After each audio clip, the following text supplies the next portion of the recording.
Hello friends, स्वागत है आपका विज़न एंड नेविगेशन में। आज हम करेंगे इलेक्ट्रिसिटी जो चैप्टर है उसके कुछ न्यूमेरिकल सॉल्व करेंगे। न्यूमेरिकल जो हैं जब तक हम अपने हाथों से सॉल्व ना करें तब तक हमें उनकी प्रैक्टिस नहीं हो सकती और हमें इजीली समझ में भी नहीं आते हैं। और इलेक्ट्रिसिटी और लाइट चैप्टर जो है वो क्लास 10 में बहुत इंपॉर्टेंट है, क्योंकि एक बहुत बड़ा पोर्शन है इनका एग्ज़ाम में मार्क्स के पॉइंट ऑफ व्यू से। लगभग 13 से 14 नंबर के जो क्वेश्चंस हैं वो इलेक्ट्रिसिटी चैप्टर से आते हैं। नेचुरल फेनोमेना हट गया है, आइज़ वाला चैप्टर हट गया है, तो उस वजह से ये चैप्टर इंपॉर्टेंट हो गया है। तो let's start. First question is, text book का क्वेश्चन है, वो हमारे पेज नंबर 200 से ही है। What does an electric circuit mean? Question is what does an electric circuit mean? Electric circuit का मीनिंग क्या है? इलेक्ट्रिक सर्किट एक अरेंजमेंट है, एक पाथवे है, अरेंजमेंट है जिसमें हम कोई भी अप्लायंस जुड़ा होता है। इलेक्ट्रिक सर्किट में कोई एक अप्लायंस होता है, सोर्स ऑफ एनर्जी होता है जो कि बैटरी भी हो सकती है और सेल भी हो सकते हैं, और स्विचिंग डिवाइस, इलेक्ट्रिसिटी जो सप्लाई करने के लिए जो डिवाइसेस होते हैं वो ऑन और ऑफ करने के लिए, तो उनको हम स्विचिंग डिवाइसेस कहते हैं। स्विचिंग डिवाइसेस हो सकते हैं, होते ही हैं, और इलेक्ट्रिक डिवाइसेस होते हैं जिन्हें हम अप्लायंसेस भी कहते हैं, इलेक्ट्रिकल अप्लायंसेस। और सोर्स ऑफ इलेक्ट्रिसिटी हो गया। और वायर्स, किस लिए? कंडक्टिंग वायर्स चाहिए होते हैं सप्लाई के लिए। तो इन सारी चीज़ों को हम एक सेंटेंस में बना देंगे, जैसे कि an electric circuit is the pathway of current or a pathway in which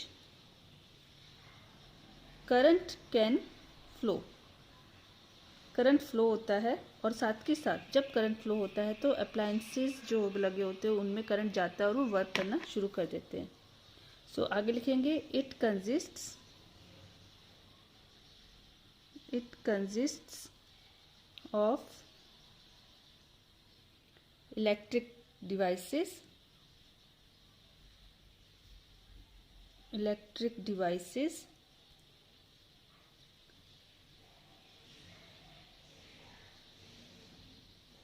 switching devices,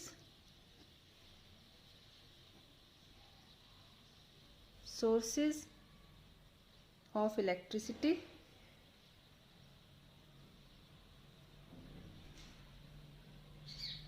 that are connected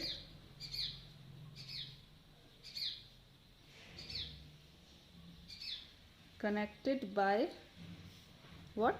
Wires। Wires के थ्रू कनेक्टेड होते हैं। ओके, नेक्स्ट क्वेश्चन है question number 2, define the unit of current. Define the unit of current. Current की जो unit है वो define करनी है। तो करंट जो है वो क्या होता है? Rate of flow of charges, ठीक है। तो द यूनिट ऑफ, आंसर इसका लिखेंगे, the unit of electric current is ampere, जिसको हम कैपिटल ए से डिनोट करते हैं। ओके, यहाँ पे इसका मीनिंग क्या है कि when 1 coulomb of charge flow through a conductor in 1 second, 1 second में 1 कूलम, ये वायर है, इसमें 1 कूलम चार्ज है, एक चार्ज जो है, 1 कूलम चार्ज जो है वो 1 सेकंड में जब फ्लो होता है, इस पॉइंट से यहाँ तक जाता है, तो वो क्या बन जाता है, उसका हम कहेंगे कितना करंट फ्लो हुआ, 1 एम्पेयर करंट फ्लो हुआ, ऐसा कहा जाएगा। ठीक है, तो flow through conductor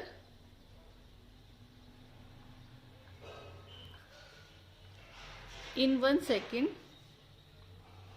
it is called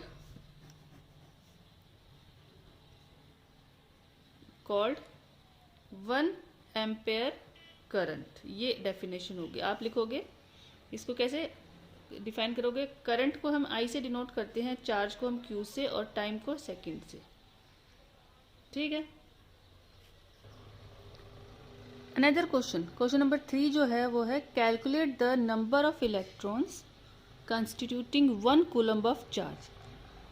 हमें इलेक्ट्रॉन्स, 1 कूलम्ब चार्ज में कितने इलेक्ट्रॉन्स होते हैं वो हमें बताना है। तो we know that 1 electron poses,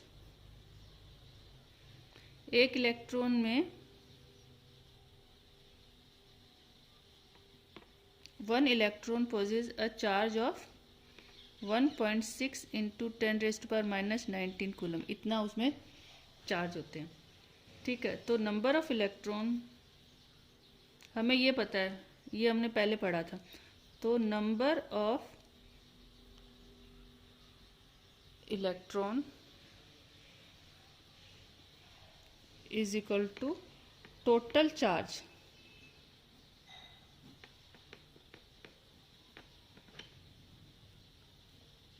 upon charge on 1 electron.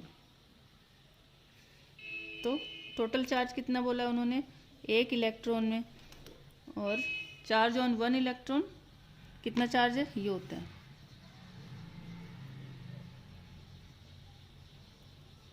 तो इसको सॉल्व करने पाएगा 6.25 इंटू 10⁻18। ये हमें याद करना है, ये वैल्यू आप याद भी कर सकते हो क्योंकि ये स्थिर रहती है कि the number of electron constituting 1 coulomb charge, 1 coulomb charge में कितने इलेक्ट्रॉन्स होते हैं, इतने।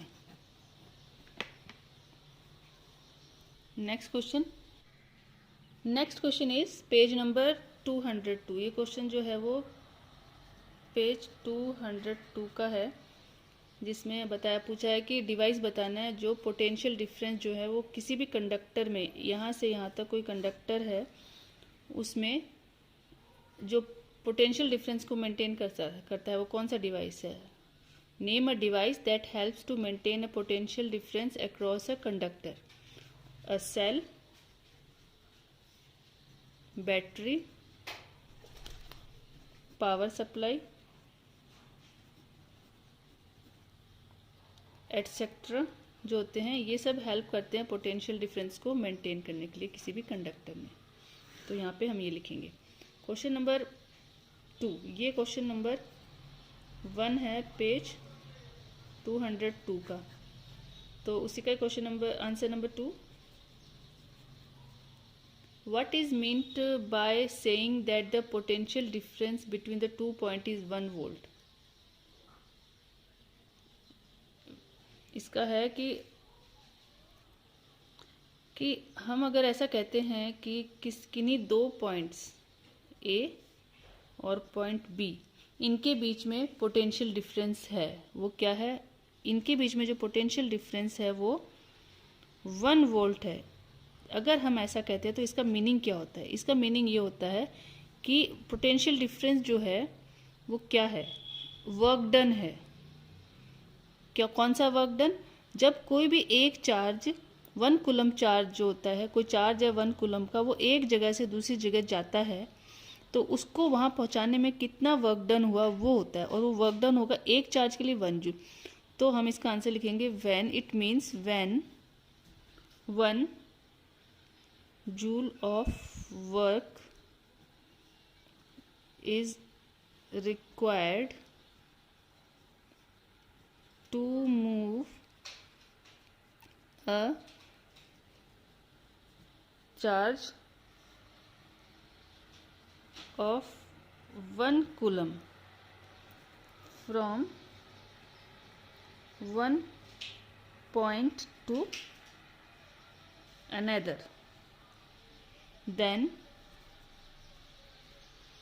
it is said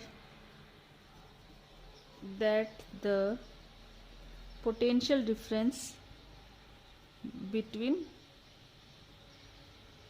2 points is 1 volt.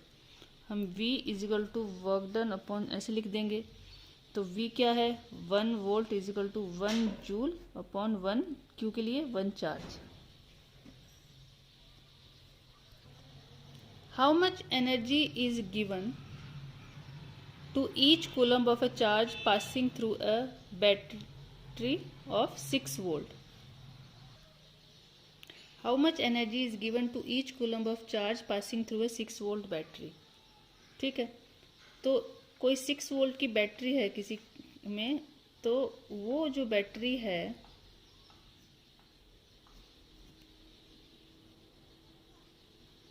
वो कितने एनर्जी देती है वो बताना है। तो पोटेंशियल डिफरेंस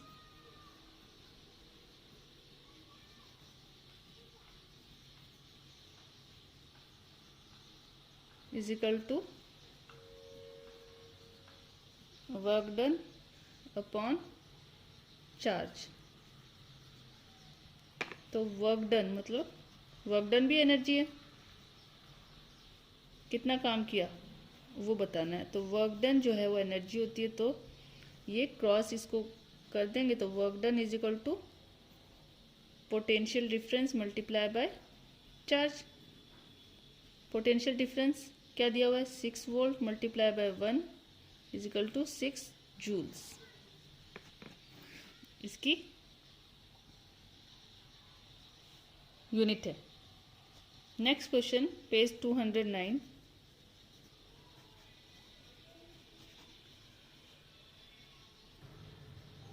नेक्स्ट क्वेश्चन है on what factors does the resistance of conductor depends. किसी भी कंडक्टर का रेजिस्टेंस किस पे डिपेंड करता है, तो इसके लिए हमें याद करना है कि लेंथ ऑफ द कंडक्टर, दूसरा cross sectional area of the conductor.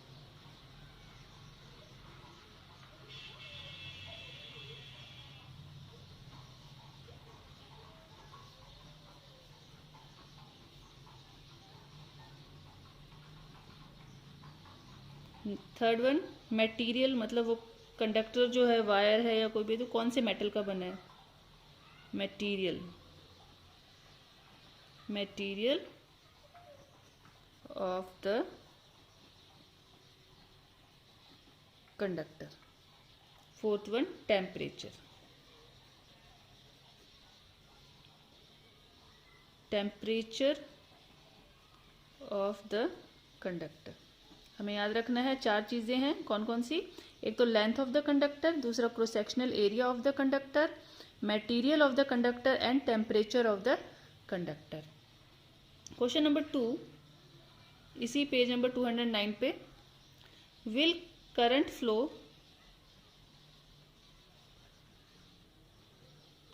More easily. अगला क्वेश्चन है will current flow more easily through a thick wire और थिन वायर। मतलब करंट जो है वो मोटे तार और पतले तार जो हैं उनसे, और वो दोनों तार जो है सेम मटेरियल के बने हैं, बस एक तार कोई वो एक तार पतला है और दूसरा वाला थोड़ा मोटा है। तो कौन से वाले वायर से करंट क्या से जो करंट है वो अगर दोनों को सेम सोर्स से लगाया जाए बारी बारी से, तो क्या इन दोनों में से सेम करंट फ्लो होगा या इजीली फ्लो होगा, ये बताना है। Will current flow more easily through a thick wire और थिन वायर, इनमें से कौन से के थ्रू इजीली करंट फ्लो हो सकेगा।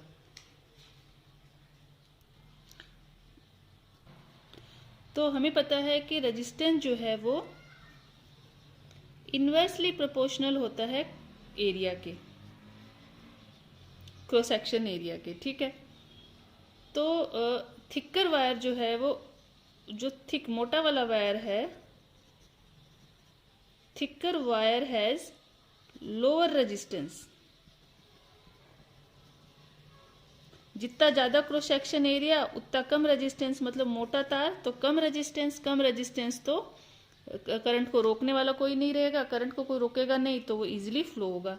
यानी resistance R is inversely proportional to cross sectional area of the wire. So thicker wire is have lower resistance. So the lower the resistance of the wire and vice versa, therefore the current can flow more easily through thick wire than a thin wire. ये हमने पढ़ा है, ठीक है। Next question है late the resistance of an electrical component remains constant. मतलब कोई electrical component है उसका जो रेजिस्टेंस है वो तो कांस्टेंट रहने दो जब उसमें से कोई भी करंट पास हो और पोटेंशियल डिफरेंस हो उसमें across the two ends of the component decreases to a half of its former value. What change will occur in the current through it? Let the resistance of an electrical component remains constant while the potential difference across the two end of the component decreases. जब potential difference कम होगा करी जाएगी तो resistance को constant रखा जाए, तो पिछली वैल्यू से हाफ कर दिया जाए। रेजिस्टेंस को तो कांस्टेंट रखे और पोटेंशियल डिफरेंस को हाफ कर, तो क्या चेंज होगा उसमें, करंट जो उसमें फ्लो होगा। तो हमें पता है कि according to Ohm's law,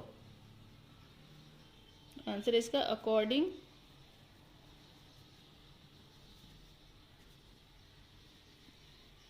to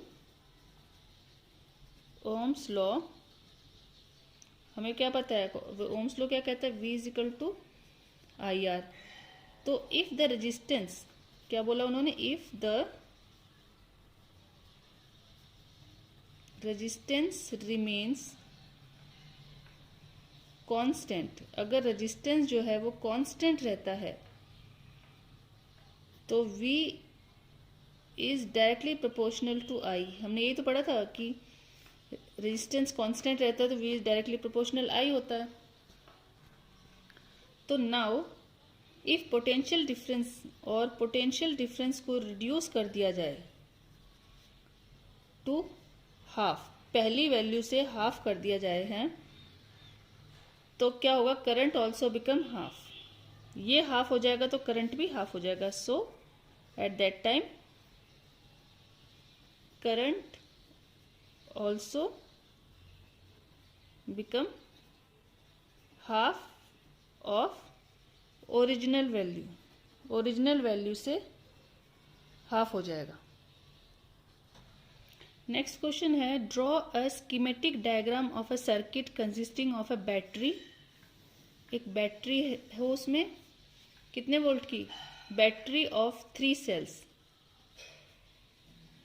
battery of 3 cells, 3 cells लगे हुए हैं, 2 वोल्ट ईच, मतलब हर एक जो सेल है वो 2 वोल्ट का है, तो 3 सेल होंगे, 2 2 2 6 वोल्ट की बैटरी हो जाएगी। और रजिस्टर लगे हुए हैं उसमें, रजिस्टर्स हैं एक 5 ओम का, दूसरा 8 ओम का और तीसरा 12 ओम का। तो इसका एक सर्किट बनाना और प्लग भी होना है उसमें एक, और उनको सीरीज में कनेक्ट करना है। तो इसका सर्किट बनाना, बैटरी के लिए हमें सिंबल है ये, हमेशा याद रखना है। अब एक बड़ी डंडी और एक छोटी डंडी, एक सेल, तो ये 3 सेल ऐसे होते हैं, 3 सेल की होगी तो कितने की होगी, 2 + 2 + 2 + 2 = 6 वोल्ट की बैटरी। तो यहाँ हम लिखेंगे 6 वोल्ट। फिर यहाँ पे की, ओके। अब रेजिस्टेंस बनाते 3, 1 2 3 बन गए, ठीक है। 5 ओम, 8 ओम एंड 12 ओम, ये हमारा सर्किट बन गया। करंट का डायरेक्शन हमेशा बड़ी डंडी की तरफ से निकलकर छोटों की तरफ जाएगा। याद कैसे करना है कि बड़े जो लोग होते हैं वो हमेशा छोटों को देते हैं, तो बड़ी डंडी जो है वो छोटी वाली डंडी की तरफ जाएगी कुछ देने के लिए ऐसे। तो ये सर्किट बन गया। अब इसके बाद अगला जो क्वेश्चन है वो कह रहे हैं कि रीड्रॉ द सर्किट। जो पिछला जो सर्किट हमने ऐसा ड्रॉ किया था, इस सर्किट को रीड्रॉ करना है, फिर से ड्रॉ करना है।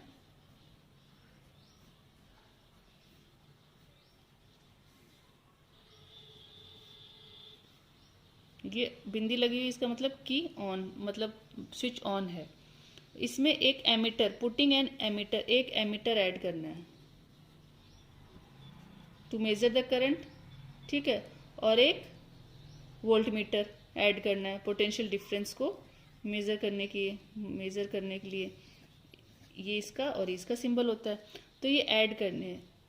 तो रजिस्टर्स जो हैं वो सीरीज में लगे हुए हैं, तो हमेशा वोल्ट मीटर जो है वो क्या लगता है, पैरेलल में लगेगा, यानी कि ऐसे। उन्होंने बोला 12 वोल्ट 12 ओम का जो रजिस्टर है उसके ऊपर वोल्ट मीटर जो करंट है वो मेजर करना है। What would be the reading in the ammeter, यहाँ पे हमें इसे एमीटर ऐड करेंगे, इसको रीड्रॉ करते हैं हम।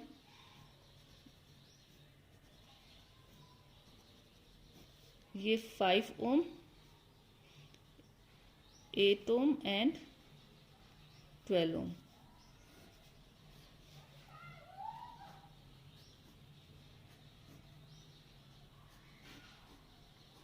अब एमीटर को ऐड करना है।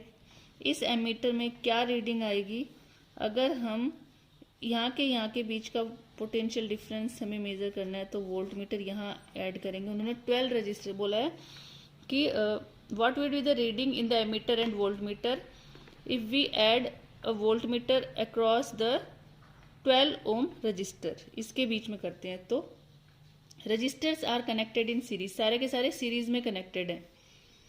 तो नेट रेजिस्टेंस कितना है इसका, टोटल आर क्या है, इक्विवेलेंट 5 + 8 + 12 25 ओम है, ठीक है।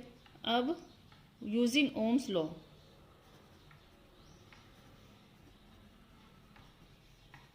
ओम्स लॉ के according V = IR।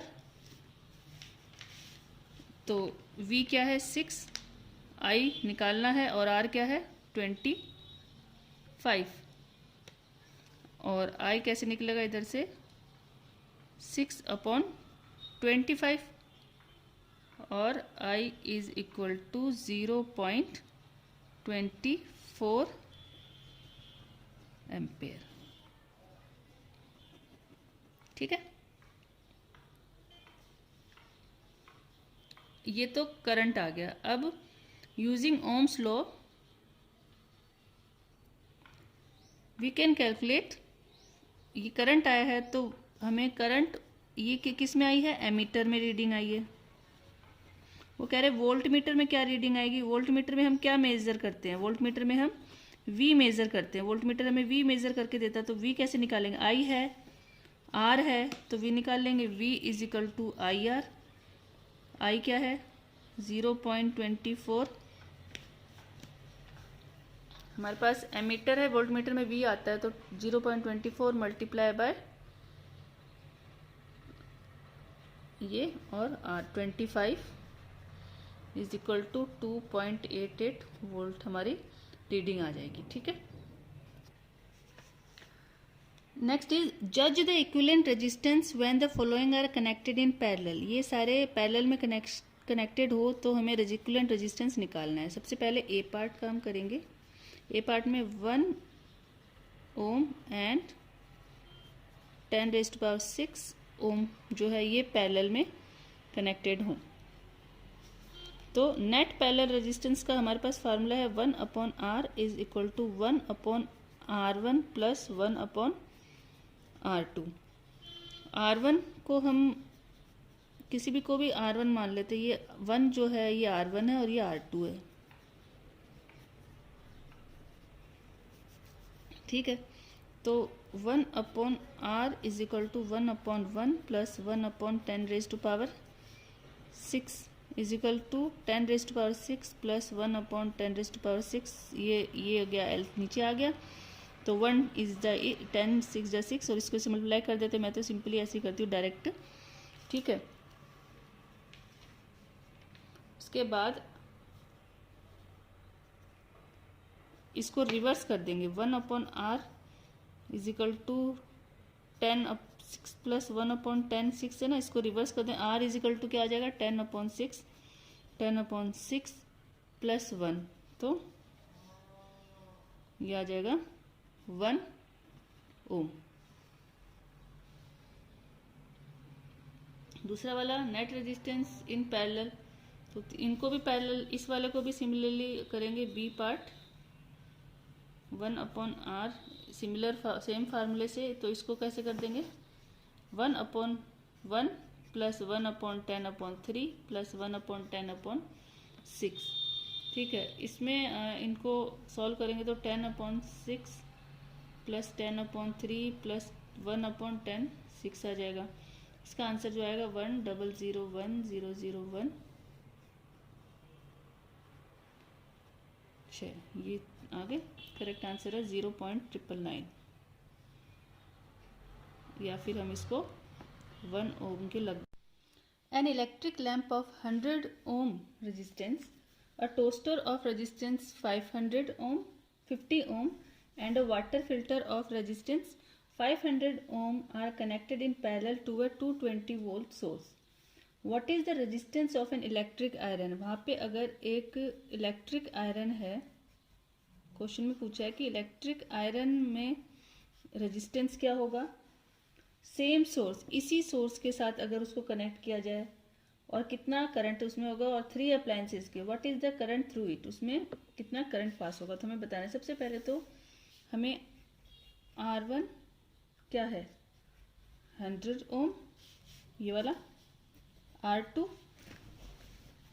50 ohm and R3 500 ohm, ठीक, are connected in parallel to a 220 volt. और हमारा जो इसमें V है, पोटेंशियल डिफरेंस जिसको कहते हैं, पोटेंशियल डिफरेंस जो V है वो क्या है यहाँ पे 220 वोल्ट।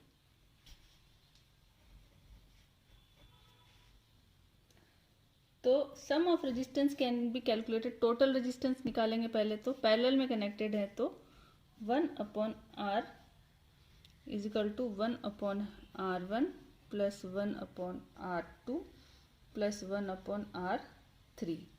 इसको आगे सॉल्व करें तो 1/r1 की जगह 100 प्लस 1/50 प्लस 1/500, तो इसका सॉल्यूशन आएगा 5 प्लस 10 प्लस 1/500। आगे इसको सॉल्व करें तो हो जाएगा R is equal to 500/16 is equal to 31.25। ये कैसे आया, इन दोनों को पहले सॉल्व करेंगे, इनका एलसीएम लेके फिर 50 और इधर 100, तो ये आ जाएगा, और 1/100 और 500/16, इसको आगे सॉल्व करने पे हमें मिला 31.25 ओम रेजिस्टेंस की जो यूनिट है। अब R तो हमें मिल गया, ये जो मिला है ये क्या है R, टोटल R उस सर्किट के रेजिस्टेंस के कितने हैं 31.25 ओम। तो अब इलेक्ट्रिक करंट कितना हुआ, वो V है हमारे पास, तो V दिया हुआ है 220 वोल्ट, तो करंट क्या होगा V is equal to IR, तो I is equal to V/R, तो V क्या है 220/V और R की जगह 31.25 हम लिख देंगे। इसको करेक्ट तो यहाँ पे मल्टीप्लाई बाय 100, सॉल्व करने पर आ जाएगा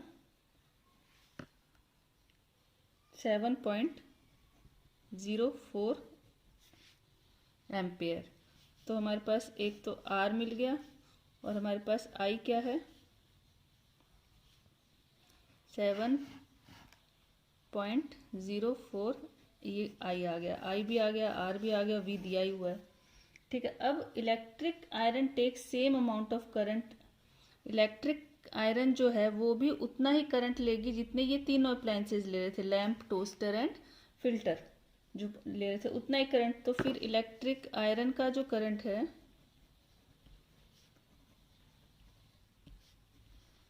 टेक्स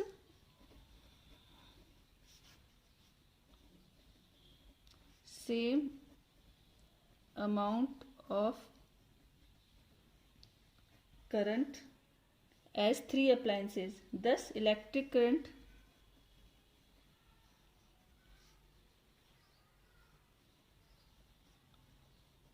थ्रू इट, उसके अंदर से कितना करंट गया, ये 7.04 एम्पेयर।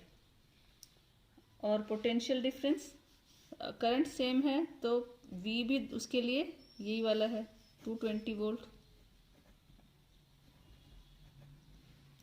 एक उन्होंने पूछा है कि what is the current through it, current तो ये हो गया, और पोटेंशियल डिफरेंस और रेजिस्टेंस, इसके लिए रेजिस्टेंस भी उतना ही जाएगा। 3 अप्लायंसेस का जितना टोटल रेजिस्टेंस है वही इलेक्ट्रिक करंट का भी जाएगा 31.25। तो the resistance of electric iron is equal to total resistance.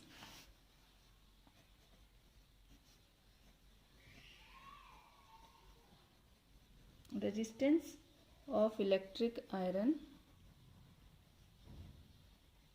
Is equal to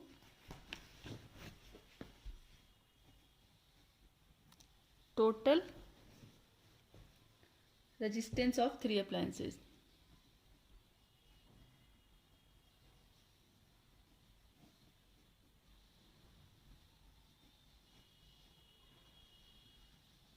जो कि है 31.25। Next is what are the advantage of connecting electrical devices in parallel with the battery instead of connecting them in series। मतलब parallel अगर हम devices को connect करते हैं, हमारे घरों में जितने भी डिवाइसेस हैं जो फिटिंग है वो पैरेलल के अकॉर्डिंग ही है, पैरेलल फिटिंग है। इलेक्ट्रिकल डिवाइसेस को पैरेलल में कनेक्ट करने का क्या फ़ायदा है, ना कि हम उसे सीरीज़ में कनेक्ट करें। तो उसका फ़ायदा ये है कि पैरेलल जो कनेक्शंस होते हैं उसमें अप्लायंसेस डैमेज नहीं होते अगर कोई शॉर्ट सर्किट हो। एक के बाद एक डिवाइस अगर साइड में जुड़े तो अगर एक डैमेज हो जाएगा तो दूसरे में करंट फ्लो नहीं होगा और ऐसे ट्रांसफ़र नहीं होगा। So in parallel there is no division of voltage. Parallel के अंदर वोल्टेज का डिवीजन नहीं होता अप्लायंसेस के अंदर। So the potential difference across each appliance is equal to the supplied voltage. In parallel there is no division of voltage among the appliances. Appliances के हमने parallel जब पढ़ा था तो हमने देखा था कि वोल्टेज जो है वो सेम रहता है सबको बराबर, and potential difference across each appliance is equal to the supplied voltage. हर एक अप्लायंस के दौरान के पास पोटेंशियल डिफरेंस जो है वो इक्वली सप्लाई होता है और जो टोटल रेजिस्टेंस है सर्किट का वो भी कम किया जा सकता है उनको पैरेलल में कनेक्ट करने के कारण। तो इसलिए हमें पैरेलल में इलेक्ट्रिकल डिवाइस कनेक्शन करने में एडवांटेजेस होते हैं।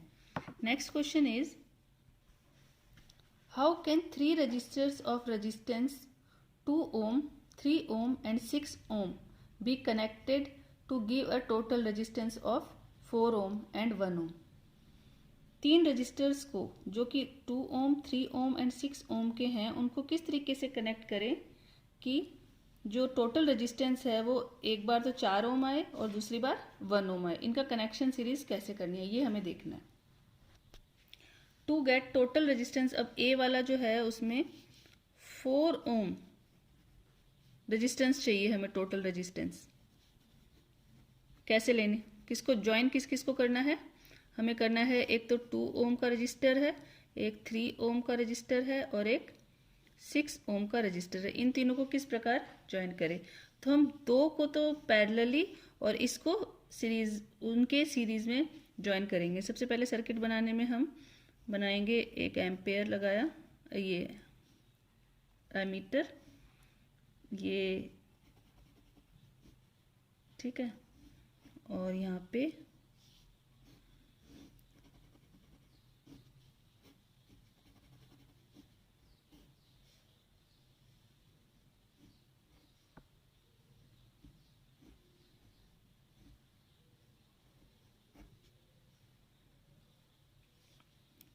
this is 2 ohm and this is 6 ohm resistor and this is 3 ohm resistor। ये है जब हमें 4 ओम का रेजिस्टेंस पाना हो। तो कैसे करेंगे? Solve 1/R is equal to 1/R1 plus 1/R2। तो R1 ये है, R2 है ये, और दिस इज R3। तो इसको सॉल्व करने के लिए 1/R1 की जगह हम क्या लिखेंगे? 3 प्लस 1/6। इनको सॉल्व करने पर हमें आंसर मिलेगा 1/2। ठीक है, तो 1/R है ये इसके अकॉर्डिंग। तो R की वैल्यू क्या आ जाएगी? रेजिस्टेंस क्या आ गया? 2 ओम आ गया। अब 2 और 2 को, ये टोटल R आ गया, और इसमें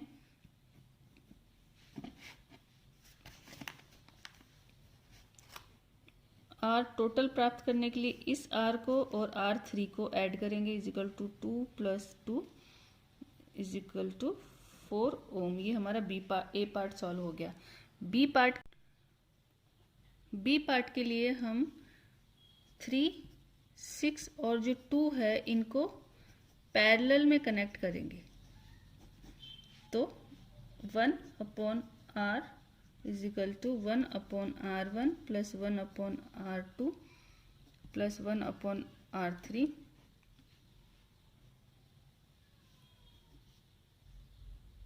इसको हम कर देंगे 1/2 plus 1/3 plus 1/6।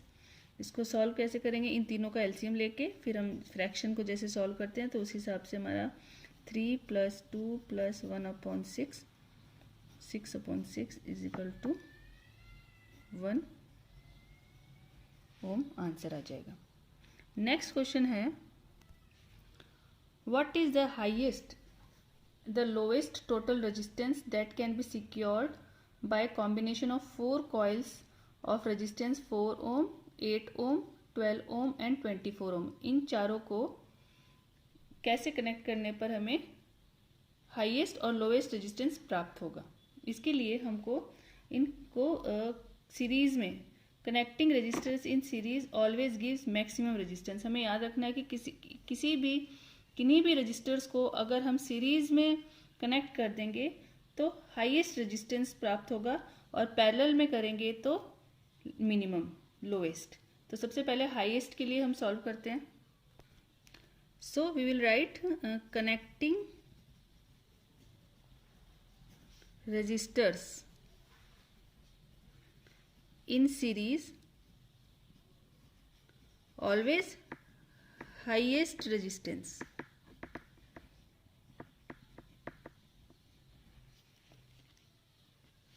And connecting resistors in parallel lowest। So first is highest के लिए हम उनको सीरीज में कनेक्ट कर देंगे, R1 plus R2 plus R3 plus R4 gives 4 plus 8 plus 12 plus 24 is equal to 48 ohm। This is highest resistance। Now lowest resistance,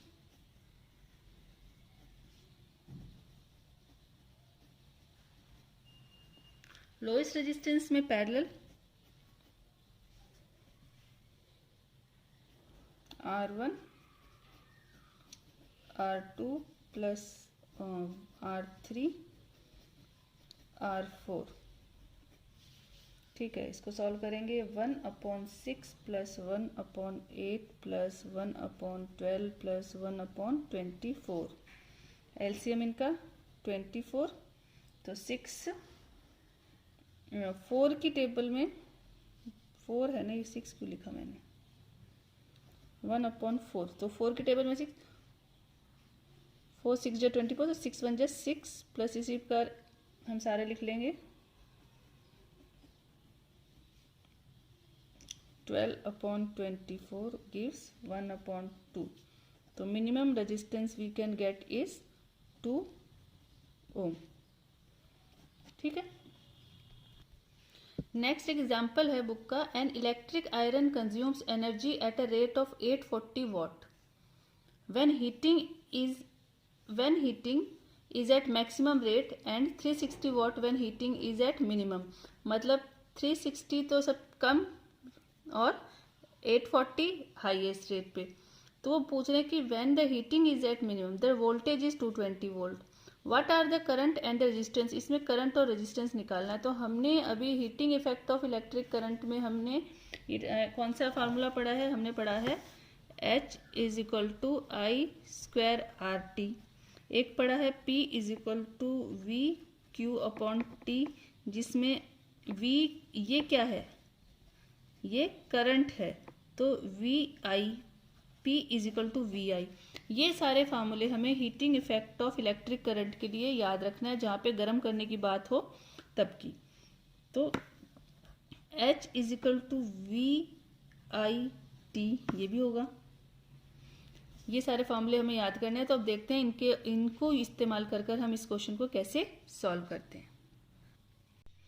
now we are having one equation that is P is equal to V Q upon T.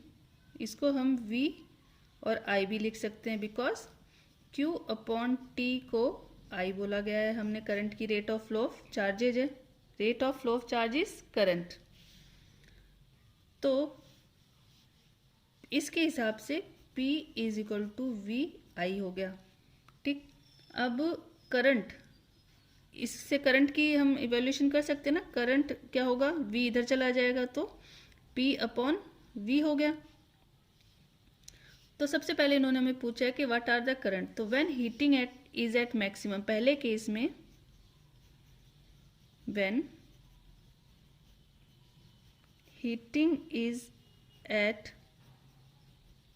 Maximum rate, सबसे ज़्यादा rate पे heat करा गया, तो current क्या था 840 upon 220। यहाँ पे P क्या दिया हुआ है हमने, हमारे पास P है 840 और V क्या है 220 वोल्ट। ये ठीक है, पावर है।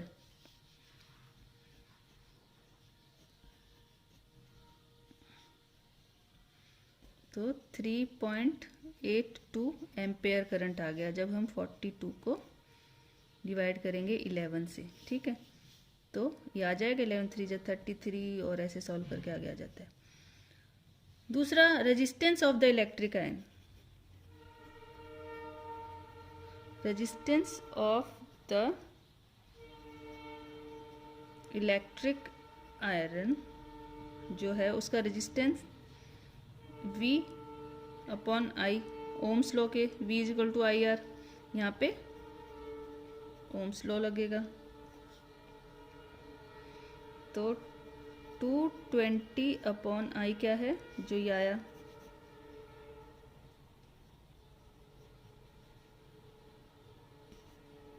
आपकी बुक में सॉल्व करके दिया हुआ है 0.60। ठीक है, अब बी पार्ट जो है ये बोल रहे हैं, एक और बात इन्होंने पूछी है कि दूसरा केस क्या है, minimum. When heating is minimum, when heating is minimum, current ऐसे ही सेम निकालेंगे हम। करंट जो है वो 360 पावर और वोल्टेज 220, तो 1.64 ये करंट आ गया।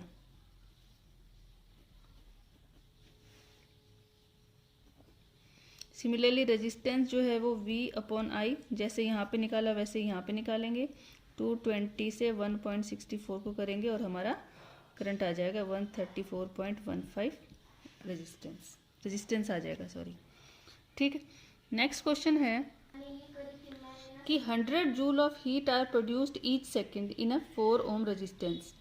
4 ओम रेजिस्टेंस में प्रति सेकंड हर 100 जूल की गर्मी पैदा हो रही है पर सेकंड। एक सेकंड में 4 ओम रेजिस्टेंस लगाने पर 100 जूल हीट प्रोड्यूस होती है। Find the potential difference across the register. उस रेजिस्टेंस के बीच में जो पोटेंशियल डिफरेंस है वो हमें पता करना है।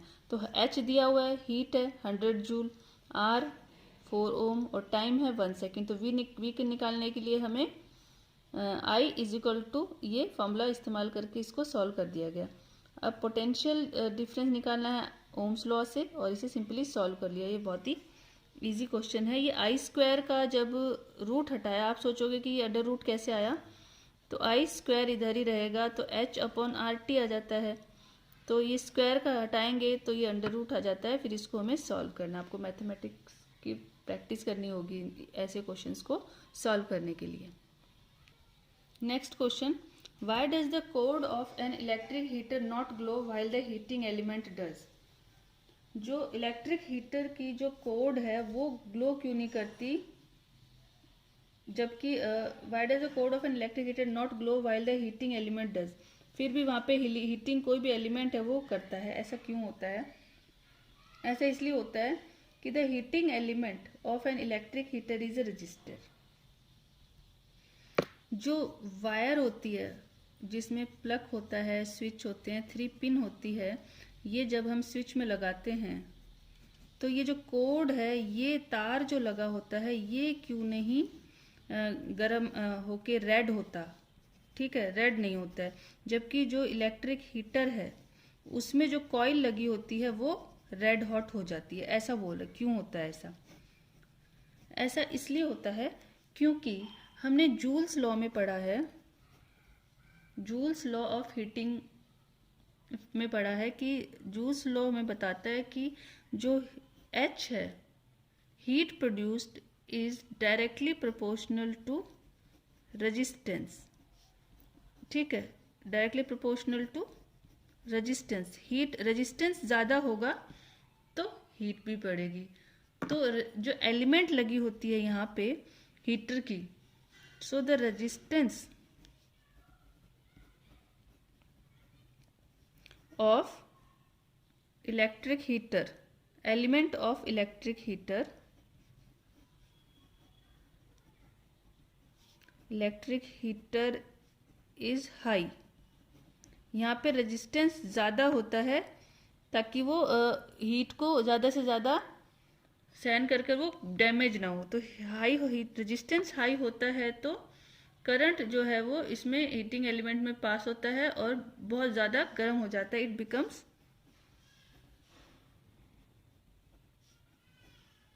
टू हॉट, ठीक है।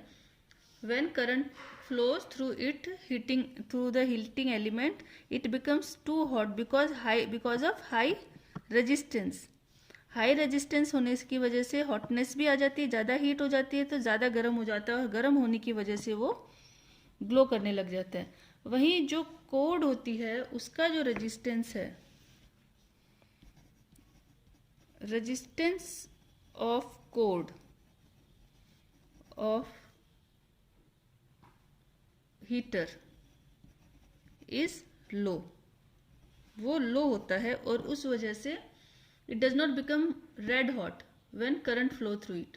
रेजिस्टेंस कम तो हीट ज़्यादा उसमें नहीं होती, वो गर्म नहीं होता। इस वजह से ही ये है कि इलेक्ट्रिक हीटर ग्लो करता है, उसके एलिमेंट ग्लो करती है, ना कि वो वायर जो हमने स्विच में लगाया होता है। Next question is compute the heat generated while transferring 96000 coulomb of charge in 1 hour through a potential difference of 50 volt। Heat generated है, जो जनरेट हो रही वो निकालनी है जब इतने कूलम चार्ज जो हैं वो 1 घंटे में ट्रांसफ़र होते हैं, जब वहाँ पे पोटेंशियल डिफरेंस 50 वोल्ट है। तो ये भी जूल का लॉ है, जूल्स लॉ ऑफ हीटिंग में करेंगे। उसमें हमें पता है कि H is equal to V I और T। V क्या है? 50 वोल्ट है। So we know that according to Joule's law,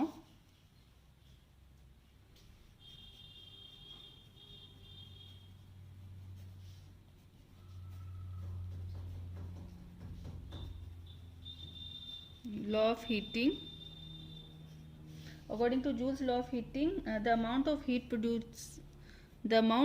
produced is given by V, I and T, where V is potential difference, I is current and T is time taken। तो V हमें क्या दिया हुआ है? हमें V दिया हुआ है 50 वोल्ट। करंट क्या है, करंट जो है वो है, हमें अगर करंट, वैसे तो ओम्स लॉ में हमने V is equal to I R के थ्रू पढ़ा है कि भाई करंट जो है वो V अपॉन आर है, पर यहाँ पे आर वार का कोई फंडा नहीं है, तो हम ये वाला यूज़ ना करके हम करेंगे शुरुआत में जो हमने पढ़ा था, rate of flow of charges, यानी Q upon T। Charge, Q क्या है, चार्ज अपॉन टाइम। तो चार्जेस कितने दिए हुए हैं, 96000, आप बुक में देखिए क्वेश्चन में, कूलम।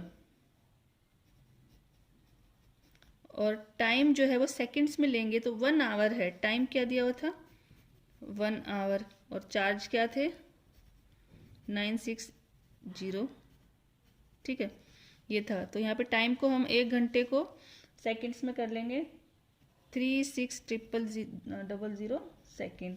इसको सॉल्व किया तो 80/3 आएगा। अब ये क्या है, I है, इस I को यहाँ पे रख लो। V क्या है 50 multiply by 80/3 multiply by 60 into 60, जो कि ये है, हम ऐसे डायरेक्ट 3600 भी लिख सकते हैं। तो इसको आगे हम जब सॉल्व करेंगे तो हमारा आंसर आएगा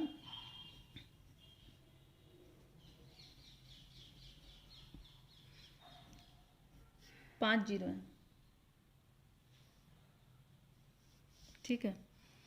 और अगर हम इसके नीचे इसमें पॉइंट लगा देते हैं तो हम इसको 6 जीरो भी कर सकते हैं।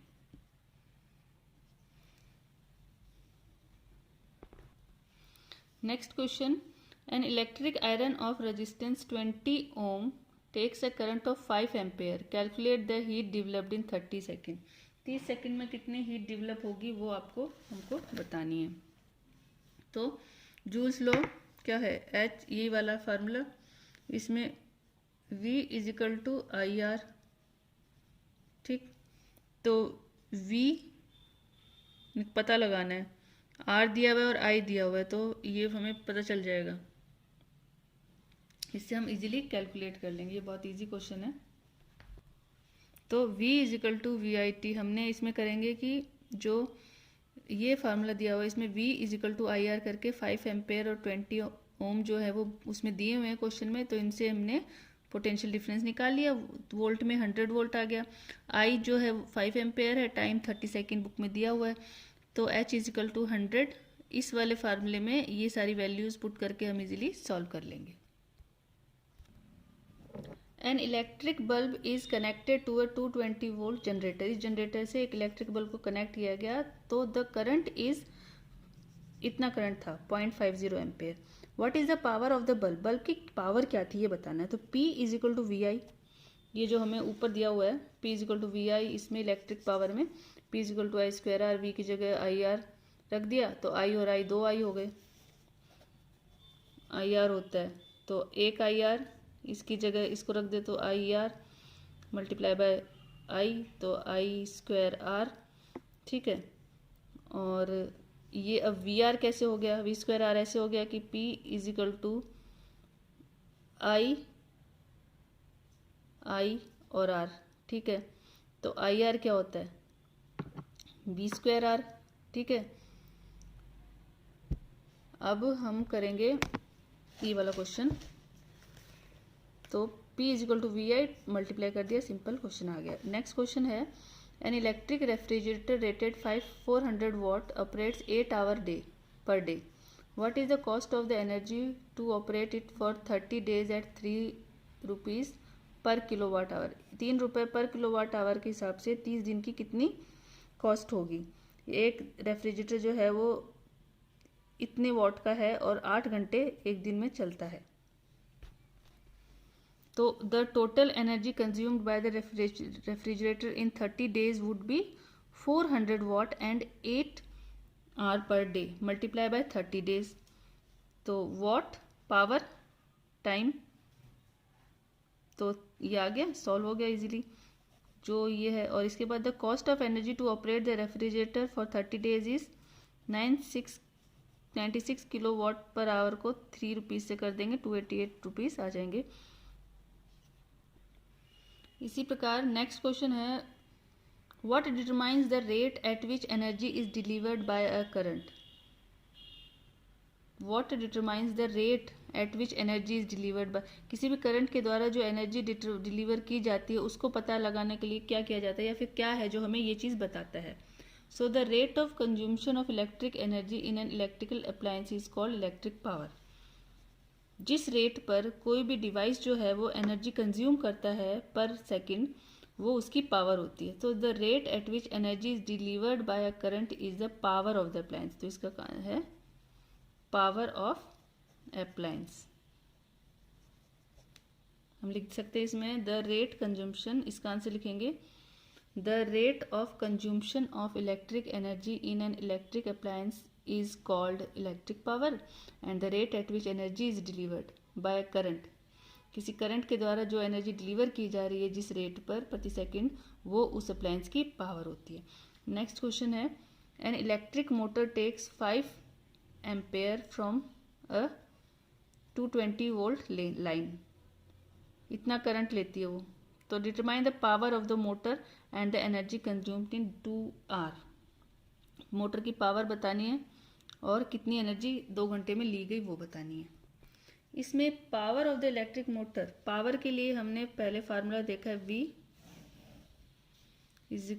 Is equal to V I है पावर का फार्मूला। तो यहाँ पे V क्या दिया हुआ है, 220 वोल्ट लाइन से वो लेता है और करंट क्या है 5 एम्पेयर। तो पावर निकालने के लिए 220 यहाँ पे पुट कर दो ये वैल्यू, मल्टीप्लाई बाय 5, तो आ गया 10 वॉट, ये तो पावर आ गई। अब एनर्जी कंज्यूम्ड,